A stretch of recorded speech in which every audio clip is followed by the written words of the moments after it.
I've always been like a visual person, a hands-on person, so digging my face into a book and tests and, you name it, the nuances of school was not for me. And obviously I learned through trial and error and a number of failures that obviously in order to make one thing work, I obviously had to make that connection to the classroom. All these little things that you learn when you're in the moment, man, you can get down on yourself. But in the future, you look back and think, okay, well, grew from that. There's a lot more pressure. There's a lot more riding on it. In fact, one of my mentors said, when you're in a family business, when the business isn't okay, the family's not okay, and vice versa when it's good. And I think that, all boils down to, again, perspective on it and just sort of your mentality as a business and our leadership. What can we take from this? What can we build off of it? Obviously, how can we work not to make those mistakes again? Of course, that's sort of paramount. I think it really is important to be a little bit more raw and open with failures. Welcome to Live with Sondra. We're living in a time where technology is everywhere. AI, screens, simulation, digital overlays, but something interesting is happening inside the attraction industry. Guests are craving something real. Not just something they can see on a screen, something they can feel. Physical immersion, engineering that becomes experience. What makes today's conversation especially interesting to me is that we are talking about a family business that has spent 3 decades building immersive experiences around the world. From underwater walking experiences to an actual car that drives underwater, today's guests are pushing the boundaries of what immersive entertainment can look like. Today, we're going beneath the surface. Today, I'm joined by 2 leaders from Subsea Systems. This is a company that has spent more than 3 decades designing underwater attractions around the world. You may know them for innovations like Sea Trek, which allows guests to walk along the ocean floor, or the Aquatic car, an underwater car experience that feels almost impossible until you see it.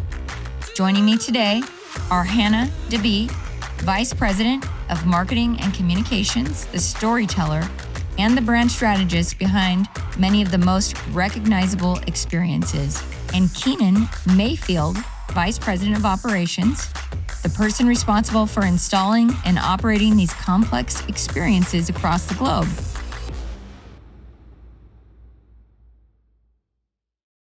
Hannah, Keenan, welcome to Live with Sondra. Thank you. Thank you for Pleasure being to here. be here. We're excited for this. Yeah. Different format for us, so we're excited. Awesome. I'm so glad. I love having you here in the studio. And, I know we've had a conversation before. I'm really excited to have you here today. Be careful what you wish for. And it's different face-to-face versus through the computer screen. So for sure. Well, I really want to start with kind of your origin story. I know for you guys, Subsea Systems, 30-year-old, said a little bit plus family business. Yeah. And I mean, you guys are doing really cool things in the attraction space, but just so our audience has an idea of who you guys are, I'd love to hear that from you. Yeah, so we're a family business, 2 generations. Our dad started the company back in 1985, and he and his business partners at the time had this dream that they wanted to build submarines. And so they ended up building semi-submersibles, so half below water, half above water. And then from there, they built 24 vessels that we sold around the world. Some are still, actually a lot are still in operation today, which is pretty incredible. Wow. From there, we just went on to just follow our passion, and that's taking people underwater. So they developed SNUBA. We went into Sea Trek, which is our helmet diving system that started in '99. We now produce, originally it was called FunCat, now it's called Solar Cat. They're these little solar electrically powered boats. And from there, we built out to Aquatic car, which is our underwater ride system that we're super excited. We'll open the very first one this year. We have VR snorkeling. So all of our product line is intended to take people underwater and just make that underwater world accessible. I love that. And we've talked before. I have not done much underwater. I'm super excited to try with you guys. Try with you guys. You're going to change that. Yes, we need to change that. The next live show will be us in Sea Trek helmets underwater with... I think you might be on to something. So I'm just Well, I want to kind of go back to this family business because, as you know, I'm also in a family business that I run with my sister. And I know that there's a lot of misconception, and I'm super excited about having this conversation on the show for sure today because so many people think about family business as one thing, but I think when you're in a family business, you know it's something different than maybe what the outside world thinks. Yeah, for You sure. know, there's a lot more pressure. There's a lot more riding on it. In fact, one of my mentors said to me one time that when you're in a family business, when the business isn't okay, the family's not okay, and vice versa when it's good, right? So I'd love to maybe hear from you guys together or individually because I'm curious because I know this was your second generation. Yes. But at what point did this become a decision for you to be in the business versus this? I mean, maybe it wasn't. Maybe it was just something that you always knew growing up in the business. I think you just hit it spot on. I mean, we grew up in the business. I grew up with a scuba regulator in my mouth in the bathtub. And so we were always just in and out of the water and traveling with our dad because he traveled a lot in those early days to set up new Sea Trek locations. And so occasionally we would tag along and it was just a fun environment. So as you got older and realized, wait, this is the job that our dad does, that sounds like a cool profession. Yeah. It just was so enticing. And I knew early on that I wanted to work for the business. So I dedicated my college career to international business. Spanish was my minor, really focused on the needs that the company had, and came into the business right after I graduated college. My brothers, on the other hand, it took a little bit longer for them to find their path, but they eventually found their way back to the company. There's the picture perfect version. Now you want to hear the more roughed up version. You can get my take. No, I think my path was I guess you could say less traveled, a little bit more meandering here, a little bit more meandering there, based off of my interests and whatever was my flavor of the week per se at the time. And Hannah, to her credit, was a lot more focused, like she said. I mean, she's always kind of been our golden child. Who would think the middle child would be a golden child too? It's because I'm the only girl. Yeah. And she's a redhead, so she stands out. But yeah, I always had a passion for sports, team sports. Rugby was my sport, and that's kind of what I guess you could say I used as my vessel to carry me through school. Sure. I just was not. School wasn't my thing. I've always been like a visual person, a hands-on person. So digging my face into a book and tests and you name it, the nuances of school was not for me. And obviously, I learned. As we'll probably talk about through trial and error and a number of failures, that obviously in order to make one thing work, which was rugby, I obviously had to make that connection to the classroom. So through that and getting myself through school and being able to do what I wanted to do obviously taught me a lot. But at the same time, I always had this draw to my family. I mean, family to me and to us is number one. That's absolute paramount to us. Our relationship with our family is, we get told this often, we're different. Our family is just, we have a different relationship. Our connection with each other through personally and through our business is unique. Which, I wear as a huge compliment, obviously. But yeah, I just always drawn to my family, and obviously our family is our business in so many ways. So I think that's just was such a draw for me back to that. And then like Hannah said, it is our kind of our sense of being in a way, growing up literally immersed in water. I mean, we have photos of my dad with a dive cylinder and a regulator in our bathtub. We're, Wow. 3, 6, 8 years old, whatever it was. And so we've just been so heavily literally immersed in the business through our whole life, running around the shop, doing different odds and ends. I mean, we were sweeping floors and cleaning toilets from a really young age. So I think that always stuck with me, whether I had some straying passions or things I wanted to do. I think it always was calling me. Interject because Keenan, bless you. No, Our dad come always on, said, feel free. you need to go work for someone else before you come and work for the company because you just need some experience with another manager. I needed some discipline and some direction. Yeah, and it wasn't going to come. I don't think you could respect it straight from her dad at the time. Nope, not at all. Nailed it on the He head. eventually found his way back, and we're super proud of how far he's grown. Stubborn mule. Well, you know what I love about what you mentioned is, and correct me because I don't know the official title, global operations. What? Operations. Awesome. Well, I too I'm a college dropout. Although one of my guests told me I'm not allowed to call it that, but I love calling it that. Yeah, call it that. I'm gonna call it that. It's a badge of honor anymore. But you know, like in operations, I think there is something to be said about people who, for me, being in operations all these years, I feel like there's something to be said about that mind that maybe doesn't do as well in school. We don't have to get into that part, but you know, okay. I can relate to to. what you're saying, Yeah. right? For sure. And I didn't care for tests. I didn't like the deadlines, you know, and not that I don't like deadlines at work because they're super important at work, but it's just different. Yeah. I'm sure you know, Yeah. right? Hitting these things because it's goal oriented. Yes. And probably similar in your sporting. Yes. Absolutely. Playing with teams, it's team oriented. Yeah. To that aspect is my family is my team now. Yeah. I mean, That's a good way to put it. you know, for so long after college and after rugby was over there, I sort of yearned for that team sort of, you know, our 5 a.m. wake ups for workouts and everything. I mean, I wouldn't call carried, but I mean, you're carrying your team, you're carrying each other to meet those goals, those deadlines, to be accountable, to show up. And so there was a long time, I would say, after college, where my frontal lobe was still developing. I was like, I was just yearning for that team mentality, that brotherhood. And I think it took me a long time to sort of realize that I had that already in my family too.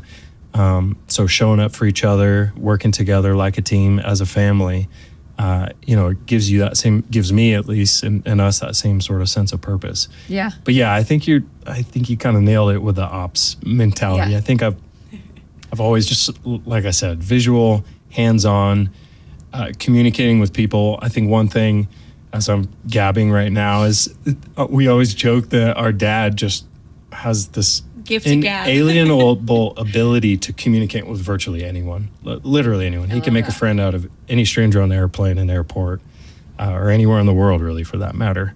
And I think we all were blessed. Maybe not Kyle. For sure. I'm just kidding. I'm kidding. I love you, brother, if you're listening. But yeah, I think we all have a personal ability to communicate with most people. Yeah. Well, I think that's what's so neat about a family, right? Yeah. In business, working with my sister, and you guys can't see Leona back here, but she's back here. And it's funny that you said she had to go. We did make her go. We didn't make her, but she went and got another job before she came on board too. Probably for very similar reasons, because it is, you know, when you grow up in the business, my kids growing up in the business and this industry, they know a lot about what we do. They probably know my business better than most people. Yeah. Right? Yeah. They've seen the good, the bad, the ugly parts of the business, the ride that I'm on or that my team's on. Because as you know, we're The stress. Yeah. The early mornings. The late right. nights, The all late of it, nights, yeah. all of it. You get to you can't hide that from your family. Yeah. But I often talk to Tiffany about when people ask us, how do you work together? And I love, she always says, well, we have like family business and then we have business. It's just different. We know yeah. what's what, right?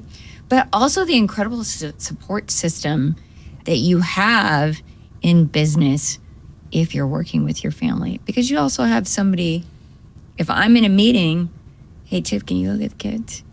You know, I can't ask anybody else to do that, right? But she's aligned with me.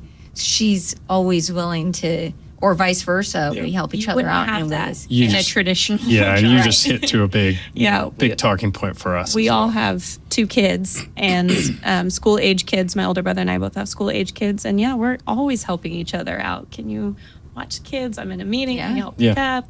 Whatever it is. Can you occupy them at the shop while they're running around with their heads cut Right, off? yeah. Yeah, let me take this call. Yeah. You make sure they make it to school on time or Although I will say there was one time we didn't fully watch the kids because my oldest and my brother's youngest were in the conference room. We thought they were set up with a show and totally occupied. We came up later to find that they had taken our dry erase board markers and drawn over all of the walls in our conference room. And come to find out, that doesn't come off very easily. And to this day, there's still some of that left drawings of on the I walls in our love that conference character, room. though.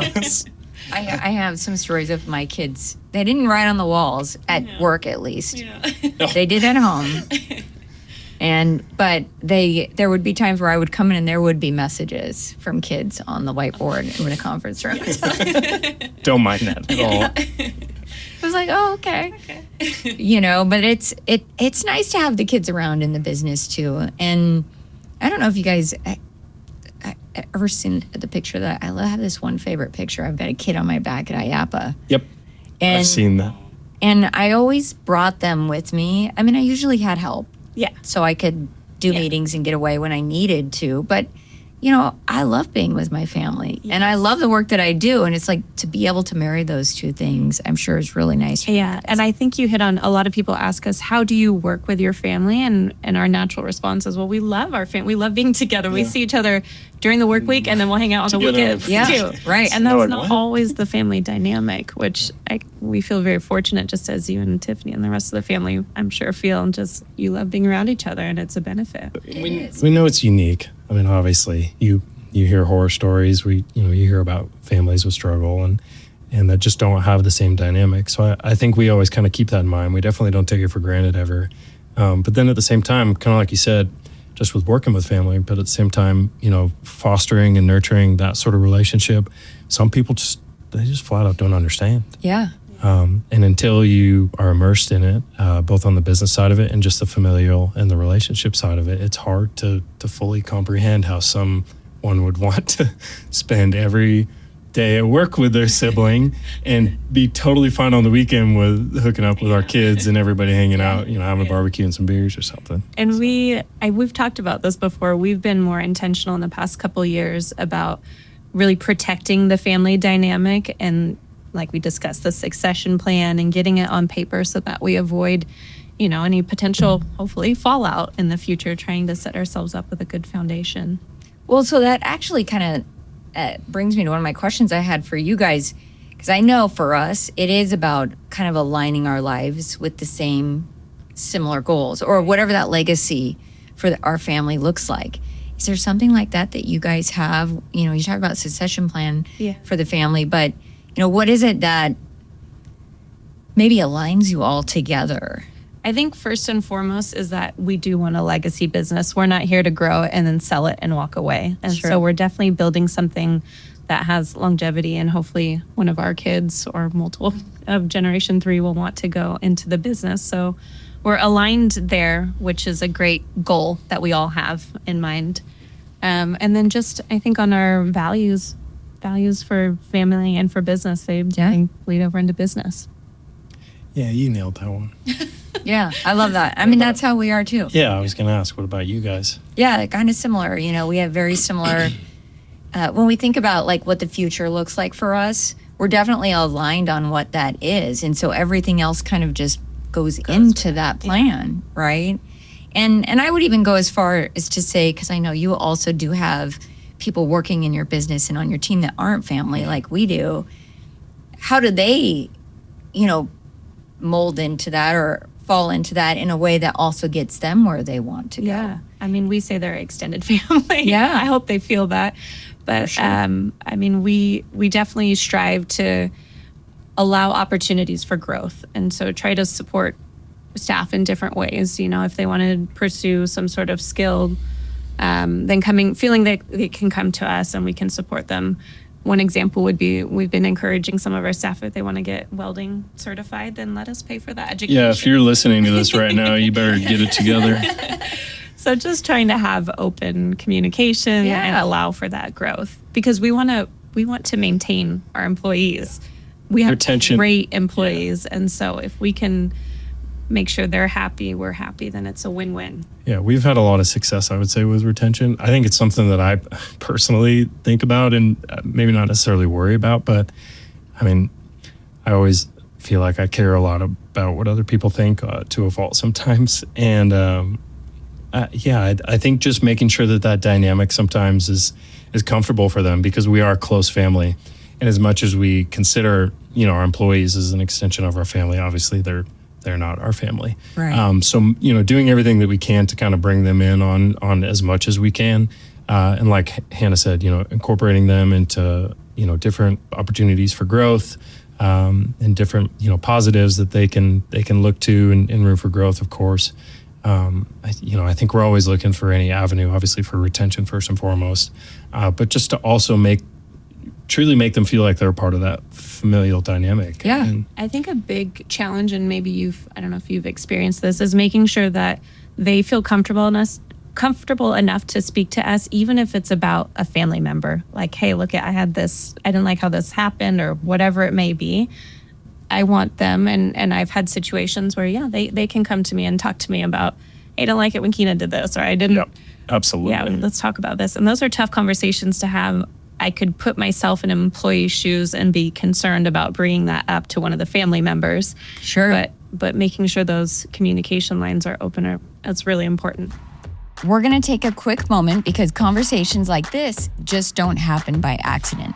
Across the world, Water Technology Inc. is helping operators turn vision into fully realized aquatic experiences. From early concept and master planning to design, engineering, and project execution, their team brings together architects, engineers, and designers to build environments that are intentional, immersive, and built to perform. What I love most about WTI is this: they don't just design water parks, they design how people experience them. Every detail is thought through, from guest flow to water quality to the emotional connection a space creates, because great experiences don't happen by accident, they're engineered. So whether you're building something new or reimagined, this level of thinking is what separates good from unforgettable. You can learn more about WTI at WTIworld.com. All right, let's get back into it. Now, do you guys have spouses in the family or in the business? Not in the business. Okay. No. Because that was a weird one when we brought my husband in, Yeah. and Did you guys talk about it before? well, so I had already been on my way with Gatemaster and Tiffany as well. So the years, it's hard to remember, but I think I'm 25. Tiff's probably been in the business close to 20. And we had to talk about it, but it just in similar ways to the team that we have. How does this person work into this legacy plan that we have, or to this bigger vision that we have for the future? And I think it's really interesting, especially with my husband, because we're aligned on where he and I want to go, right? And then to see that mold into the business as well. I mean, he and I have a couple of other companies, so we have his, mine, and ours companies. So we do all of those things, Gatemaster being the one that I do with Tiffany. And then I just lucky to have him because he had experience in things that we didn't have in the business. Right. And so it was nice to have somebody come into the business that came with that expertise, could share it with us, and then kind of help us get better. So I think a lot of times for me, whether it's a married person on the team or just somebody that we've hired to be on the team, it's interesting because I saw somebody post a thing on LinkedIn the other day about how come we don't tell our teammates we love them more? Like the people that we're working all the time at work. I mean, we're hugs and so happy. yes, Because we say it all probably the too often I we're hugs and sometimes love. even cry. And I know I try not to have judgment about it because I know that in the typical corporate world, maybe that's not acceptable. Right. But at least it's real. Yes. It's real life. Why would anyone want anything other than that? Right. Yeah. Like to what you just said, the typical corporate environment, corporate world. I mean, that might as well be dang going. Yeah. Truly. I mean, nobody wants anything more than a real life experience when they're at their job. And I feel like if you can't be real with someone and be your raw self, obviously to an extent, of course. Sure. Yes. But at the same time, I feel like that will bring the best out in your employees. Yeah. And them seeing maybe a little bit more raw and natural side of you just creates that much more of that personable connection, probably. Yeah. And that we're And all let's- human beings. Yeah, I literally was just going to say that. Even their boss, challenges. even the CEO Yeah. of the company, they have that real side just like you do. We go through the same struggles as people. Yeah. So yeah, again, just adding to that personal side of that with your employees just draws that connection in that much more too. Yeah. Yeah. We've never had to navigate the spousal side of it though. So it is interesting to kind of hear that side of it. Actually, in our succession planning, Yes. right, we opted not to have spouses join the company. We just thought it was more clear cut that way. Buy sell agreement Yeah. if there would ever be some sort of or death or loss. But yeah, I mean, we're also fortunate that they're They all have very each of our successful spouses are in careers. Yeah. more the medical field and have clear cut direction on what they're doing. But yeah, Yeah. I mean, it's again another interesting what probably for some people would be a very difficult process to navigate, especially as your spouse. It'd be one thing if it was a brother or a sister or a cousin or. I will say so our dad started the company, but our mom, hi mom, she works Love you, for the Mom. company too. She's our CFO. So we do see a married couple in the company, and we've seen those struggles, Oh yeah. the good, the bad, and the ugly. So Oh yeah. I mean, I often call my husband, and I used to call him a consultant. He's a coach. okay. So now I call him a coach now because consultant's not as cool as coach anymore. But now today we want to call him coaches, right? But,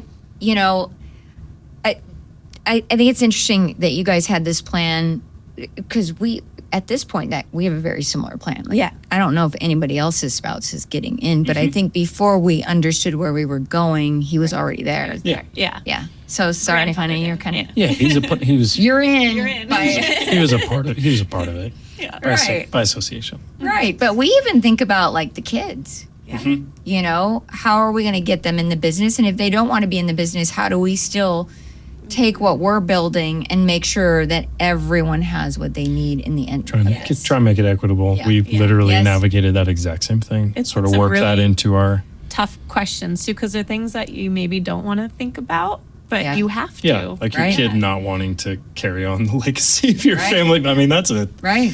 a big item right there. Just a child not wanting to be Gen 3 or carry on the And it family business, happens. which I understand Yeah. sometimes. In businesses, right? It does happen. In fact, I've got I have a client of mine that's been with me probably over 10 years, and it was a family business, but none of the kids wanted to take it over. Yeah. Now they were able to find someone to come in and do it who's amazing. So it all worked out in the end, but I'm sure to your point, what you guys are saying, and I'm sure to how I would feel about the situation if my kids were like A little bit heartbreaking, Yeah. I would imagine. a little bit, but it doesn't mean it can't live on, right? Absolutely. Yeah. So That's we'll- why we that's try to perspective. just keep having fun to Yes. show the kids, look how fun our work Yeah. is. You want to come Yeah. Yeah, you're going to love it. Well, so that's where I'm curious. Have you guys had the you said you were working, but I saw you at Epic Universe conversation with your kids yet? Not yet, because they're still a little young to realize that. But I'm sure down the road it'll. Oh, it's going to happen. Absolutely. Yeah. I'm sure because Kyle's being the oldest, obviously has the oldest kids. And I'm sure with Wyatt, at a certain point, he's going to either see or hear of somewhere cool that dad's at I and think wonder a what in good the world. Foray will be just as you've done. Bring the kids to IAPA.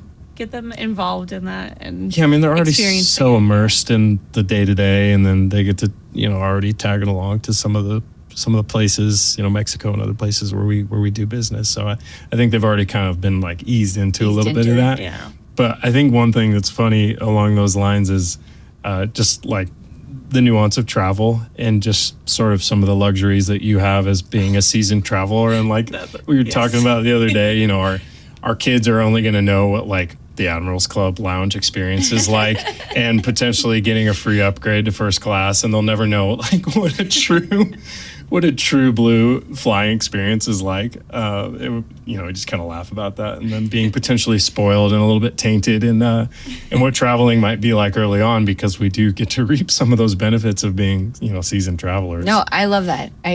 All of this resonates with me because my daughter, the first time the first time she went to London, we rode first class to Denver. Yeah. And afterwards, my husband's like, well, do you think we're spoiling her? I'm like, no, she's going to know exactly like how it should be. What she wants to work Right. for. Yeah, strive for it. Like, Yeah. it's hard to go back. Show 'em what you can do with and I hard can't work. Oh, I know. remember which celebrity said, like, go first class and you're never going to want to go back, right? So you'll Exactly. work harder to go. Maintain that. and maintain that. Yeah. Which is really, so I was like, no, that's just how it's supposed to be. Like, exactly. So she knows how it's supposed to be.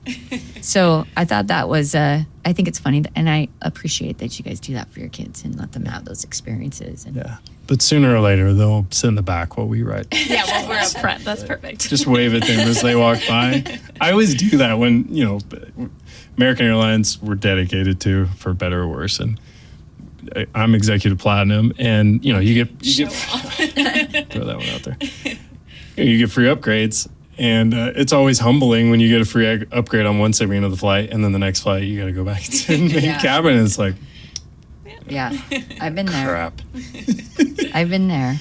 So It's humbling. It is humbling, and then it makes you want to work harder. Absolutely. Right? Yes. That's the way I see it every time. I'm like, okay, I got to work harder, so working. I never have to come back here. But that just is all part of like this experience of running your own business, and I think it's so cool that you guys are running a 30-plus-year-old company with your family. Yeah. And one of the things that a lot of people don't like talking about in business, but you guys have been very open about it and willing to share, is failures. That is something that, failing forward is a reality of a lot of businesses, a lot of people in business, because I know some of the people listening or watching this podcast, they're not necessarily ready for that failure, but I think it's important that people like us share that this is going to happen. Yeah. I don't And think you're what that ever looks like. ready for a failure. No. But they happen, just as you said. And I mean, one of the most prominent failures in my mind that we've had happened long into the established company history. We had a product called Clear Lounge. It's an underwater oxygen bar. It was using our Sea Trek helmets. You went into this freestanding aquarium, and you're breathing enriched oxygen that you got to pick an aromatherapy scent for. So it was a really cool way to take an oxygen bar underwater. And while you're underwater, we had a photo booth and games, and you could shoot these cool, we call them bubble pulse guns. They shoot a high-speed O-ring underwater. So all kinds of activities. People loved the experience, which that part hurts my heart a little bit because it was such a cool experience and people had fun. But where our first one was established was just the wrong location. Yeah. It had the foot traffic, but it was transient foot traffic. The people going by already had a destination, a tour booked somewhere else to be. They may stop and look at the Clear Lounge, but they didn't have the time to stop and actually do it. And so I don't even know how long it lasted, a year or two in. It just, the business wasn't. About four years, I think. Okay. Yeah. 4 years of, a pain, really, struggle. really painfully trying to, do everything we could to nurture that along. Yeah, trying new marketing exactly. ideas, package tours, trying everything that we could think of, and it didn't happen. It all boiled down to product placement. Yeah. 100%. Yeah. And that hurt. That one definitely hurt. It was our very first one, our baby. Yeah. We were so excited. It was a new take. It's a huge investment. It's a substantial investment. But, out of it, one, we learned a lot of lessons from that. Location is such a paramount when putting a new product somewhere. And two, Keenan and I were talking about this earlier. For that product we used, so our Sea Trek helmets are traditionally white, if you've seen it or done it. But we, for Clear Lounge, made a very special helmet that was clear.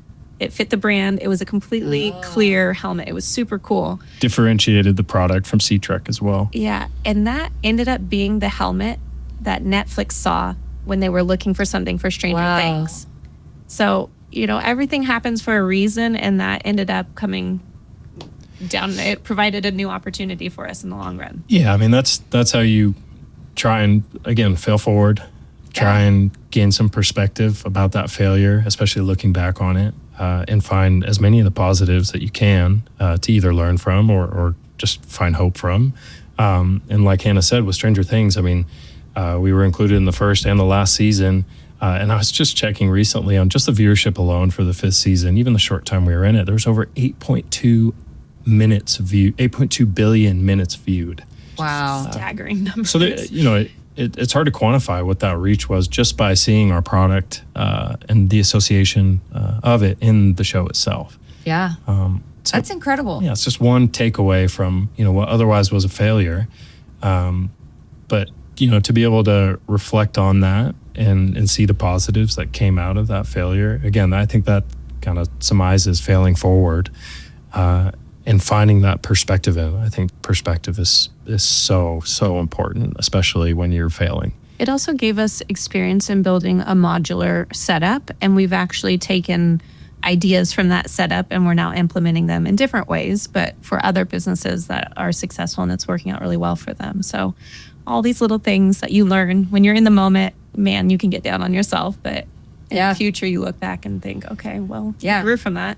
I mean, and I'm sure you've been through similar situations too, but you think about our industry and different rides and innovations, and I would argue that more often than not, a lot of companies, not just in our industry, but across all industries, when they have failures or products fail or innovations or whatever they may be, a lot of them close that folder and do everything they can to burn it, shred it, and never look back on it.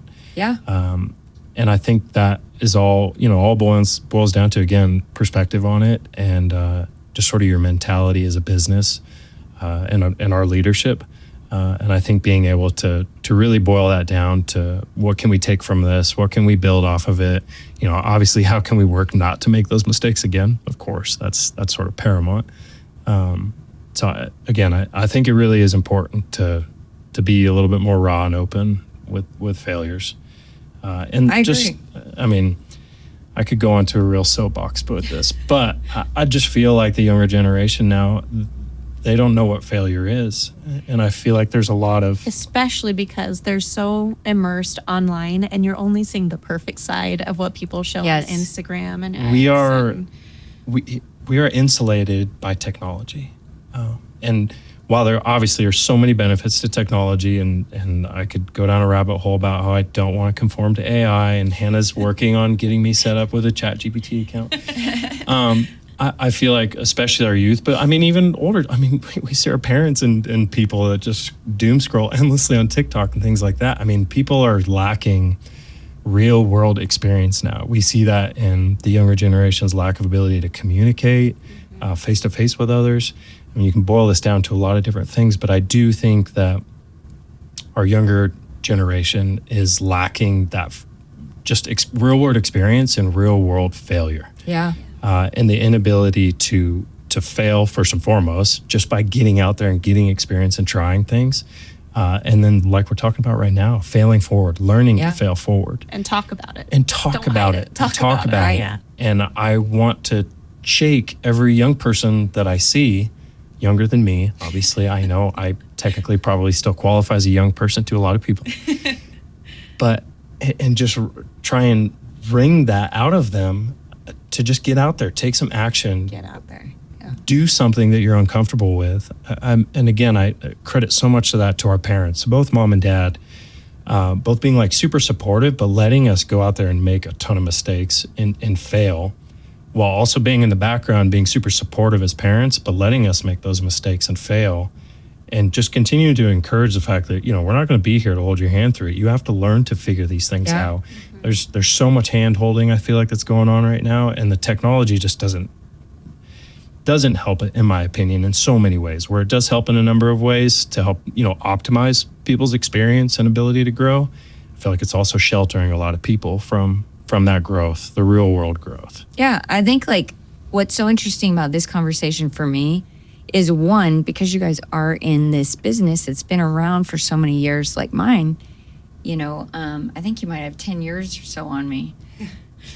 On our business. Maybe this old guy. But what I think is interesting is there's a lot, to your point, with the younger generation, and even just in general. I mean, I can tell you, like, I've been Kunayapa for almost 30 years, right?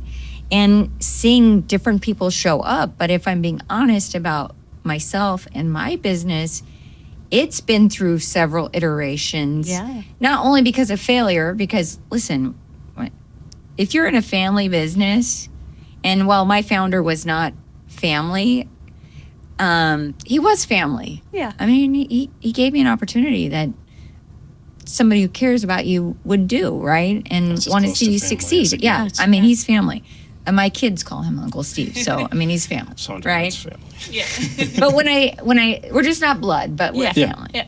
But at the same time, I think about like how many different iterations our business has had over the years, and not just in products, because like you being inventors and having to create the next generation of products that you have, we've had a very similar experience.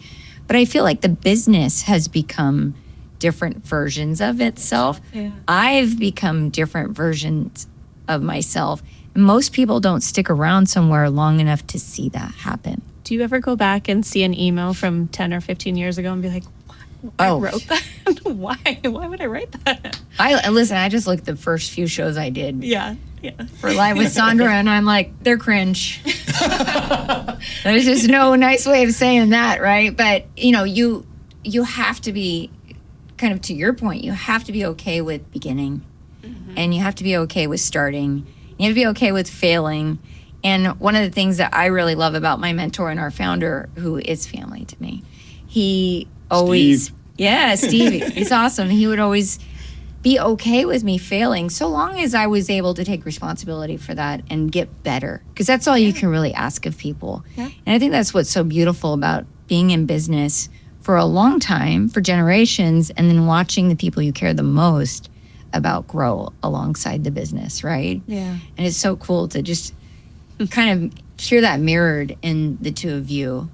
I wish Tiff was here. I honestly really do too. I was like, wait a second, where is she right now? Like, I wish Kyle was here too. Yeah. Next time we'll do the full trio. Yeah. Because he adds a... Kyle is our comedic quick wit. He keeps us laughing always. Kyle's got one-liners just stored in a... Is Kyle the oldest? He's the oldest. Closet with skeletons and other things that he probably shouldn't say out loud, but man, he's so funny. I feel like that's how Tiffany would describe me.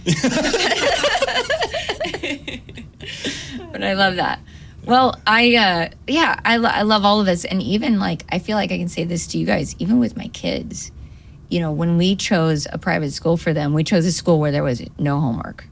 Right? Okay, yeah. That they were free to learn and fail and do the things that they wanted to do. And my kids have been, at least my oldest has been coming with me to a lot of IAPA networking events. So she's showing up at these events, but she's been around this for so long. Yeah. But also like, just for me, even with the education that they had, I wanted them to be able to have those experiences you were talking about that so many young people don't get to have today.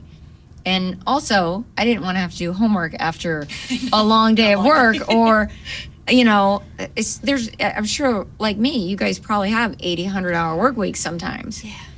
So how do you do homework and still keep the peace in your family, right? That was a hard one for me. Yeah. Bless my husband. We've divvied up the work. He takes the math and sciences, and then I do the language arts and the readings. That's how what am I going to take on? Let me take you through the school of hard. It's hard. I know. It's hard. Well, because my husband and I are both in the business, so it was like, okay, we got to find a school where there's no homework. Yeah. Because we wanted to be together with our kids, yes. not working more, if that makes sense. We really had to decide how we spent our time. It does, yeah. That's and I'm so sure, important. Just as you shared your kids going to IAPA, you're giving them other experiences that they can learn from in the real world. And as our kids get older, I see each one of us doing that with our own kids, taking them out to these events and traveling with us and giving them a different education. Yeah. It's really cool that you guys include them in so much. And well, I think, like you said, it's just so important that you want to be present for your kids. And we're obviously, I would say we're super lucky, just like you talked about with Tiffany, and balancing schedules with each other and helping out with kids and schedules and things like that.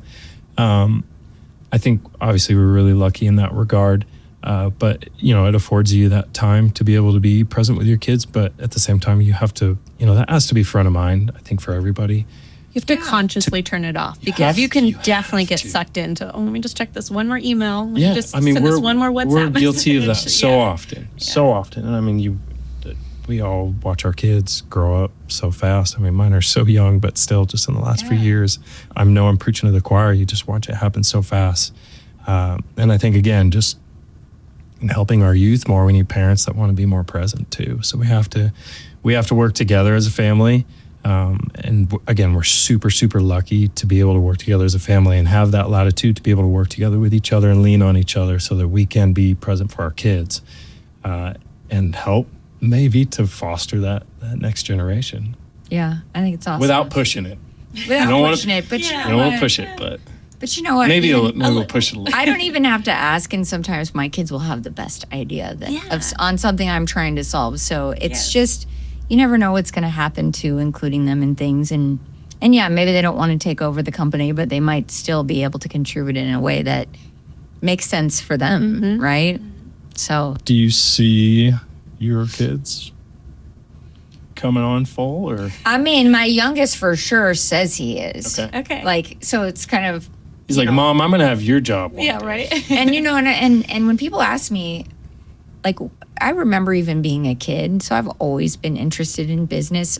Now, whether or not I thought I was going to go into tech, I didn't know that as a kid, but I also grew up when there was no tech, right? So there was no technology. So I forgive myself for that, but when other people would be playing house with their friends, I'd be like, the businesswoman.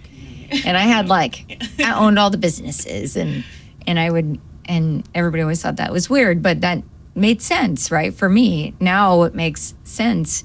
And so my youngest is very much into the business and making contributions. And I do think it's important, for any family business listening to this, you've got to let kids help. Yeah. So they don't feel like you're just gone. Right. And that they don't matter in the equation of this business. Because that's one of the things I learned was that if I'm going to leave my kids for 3 months out of the year, which is what my Marriott app says I'm spending Isn't that crazy? in a hotel room, right? We're in a very similar. Yeah. I want them to know that I'm not leaving them. I'm going off on this awesome mission of helping other families have incredible times and make memories and all the things that are important to them. But they're helping me too, because there are contributions that they can make at their age. Yeah. We recently are developing a new product called Snorkel Drift, and it's a towed snorkel ride system, and we wanted to test out an element of the product. And so we went to our local lake, and I brought my son with me, and I was with my dad. So we had 3 generations, and we were all in the lake testing the new product. On our family boat. And so my son just felt so special that he got to be involved in testing the very first and telling me what he thought. I was asking him questions. How did it feel? What did you think? How could we change it to make it better for a child of your size, Yeah. So it made him feel special and important and involved. And that's a spark. That. That's a spark right there. Yeah. Well, my youngest Billy, he's my personal assistant. Love that. He actually tells people that that's his job. That's great. And he does. Have a LinkedIn page. He doesn't have a LinkedIn page yet, but he definitely tells his brother and sister, I'm the personal assistant. Yes. I'll take care of that. Yes. So I love that. Mom, your bags, I got them. I love this. I love this conversation so much because it just hits so much home for me and heart, right? This is, it's really neat being in a business. And like I said, a lot of people don't get to see businesses grow like this for generations. So I really appreciate you guys sharing your story. Before I let you know, I got to know, because there is some of the best hair on this show right now that I think I'm that hair right here. That I'm ever gonna. Yeah, we all have on this show. I think, as the kids say, I think we're all kind of a vibe. we're a vibe, but I gotta know: is the mullet? Is it a mindset? I feel like it might be almost too much a part of my identity now, Sondra, to the point where my wife's like, do you think you'll ever cut it off? And I always say, well, when my daughter tells me, then I will. If she asks me to cut it off. And actually just the other day, I think I was telling you, I was just joking, and I told my daughter, I said, hey, do you want Daddy to cut his hair? And she goes, yeah. I was like, all right, so maybe you're not going to make the decision right now. It was, I believe it or not, I've had a mullet on and off since 2013. A long time. And it was It's a identity. It was a rugby thing. Yeah. That's what I would tell people that I talked up to, and then I retired and stopped playing rugby, and I realized that I can't say that anymore. And yeah, I feel like honestly, it's just kind of a bit of my identity. I don't know what my neck would look like without this. Nice little tan line. And I'll go like this and joke around to my wife, and she's like, "What?" But we always joke at shows. Someone will come to the booth and be like, "Oh yeah, your meeting's the one with the mullet over there, or the one with the curly red hair." So they're nice identifiers. I will do anything to help draw attention to my family and our business. Oh, believe me, I have a white. This is my hair. This is not dyed.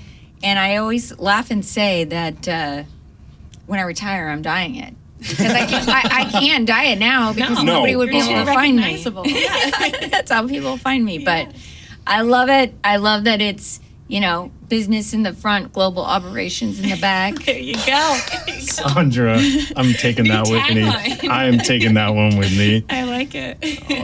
And I just really appreciate this conversation with the two of you. Thank you so much for coming here and being. Thank you.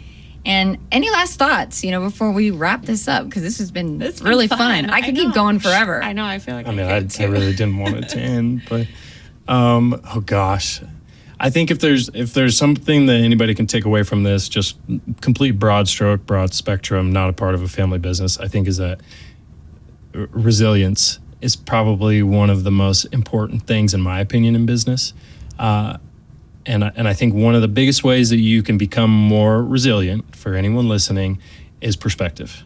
I think having and understanding a greater perspective and being able to take a step back and looking at, little issues or little ups and downs in your life with a little bit broader spectrum, a little bit broader view, I think can help people a lot more in personal life and business, emotionally, psychologically, you name it. I think perspective is one thing that's taught me a lot.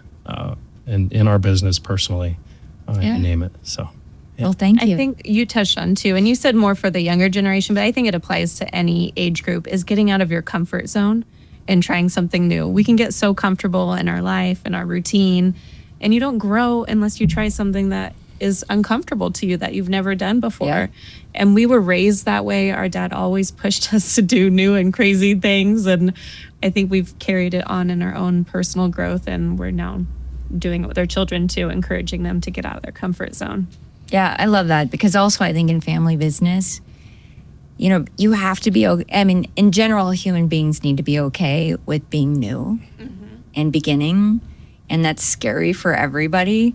But there is something really nice about doing that with people who love you. Yes. Because you're going to get the real feedback. The good, the bad, the ugly. Yeah, and you're going to get the pressure that nobody else is going to get. And you know what? Your success, your growth is my success, and vice versa. And you can't get that unless you're in a family business. I'm running through a brick wall for you every dang day. Well, thank you both for being here. Thank you, Sondra. Thanks for the conversation.